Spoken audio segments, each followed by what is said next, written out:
Welcome to PD TV.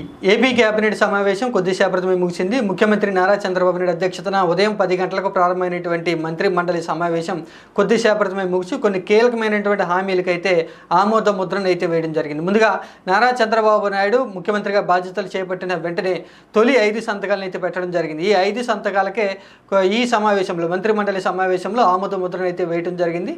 ముందుగా mega డిఎస్సికి సంబంధించి 16,000 పైచీలకు మెగా డిఎస్సి పోస్టులకి నారా చంద్రబాబు నాయుడు ఆ తొలి సంతకాన్ని అయితే పెట్టడం జరిగింది. ఈ మెగా డిఎస్సికి అయితే మంత్రి మండలి ఆమోదాన్ని అయితే తెలపడం జరిగింది. ఆ తర్వాత ల్యాండ్ టైటిలింగ్ యాక్ట్ రెండవ సంతకంగా Nara Chandrababu Naidu land titling act రద్దు విషయం మీద పెట్టడం జరిగింది. ఈ ల్యాండ్ టైటిలింగ్ యాక్ట్కి సంబంధించి కూడా మంత్రి మండలి ఆమోద ముద్రను అయితే వేయడం జరిగింది. ఇంకా మూడవదిగా పెన్షన్ల పెంపు. ఈ పెన్షన్ల పెంపు అనేది జూలై 1 తారీఖు నుంచి అమలు కాబోతూ ఉంది.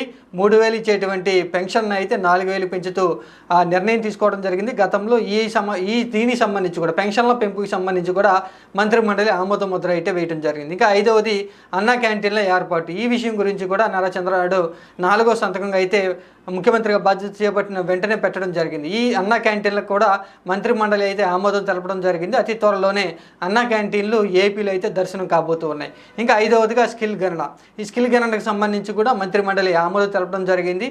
త్వరలోనే ఏపీ వ్యాప్తంగా కూడా యువతకు సంబంధించి నైపుణ్య గణన విషయం మీద ఒక సర్వే అనేది జరగబోతున్నట్లుగా తెలిసింది. మొత్తంగా 4 గంటల పాటు సాగినటువంటి మంత్రి మండలి సమావేశంలో అయితే మంత్రివర్గ సమావేశంలో అయితే నారా చంద్రబాబు నాయుడు తొలి 5 సంతకాలుగా ఏవైతే పెట్టారో ఆ 5 హామీలకైతే ఆమోద ముద్ర అయితే వేయడం జరిగింది. ఆ తర్వాత అత్యంత కీలకమైనటువంటి పేరు మార్పు గురించి కూడా మంత్రి మండలి ఆమోదం తెలపడం జరిగింది.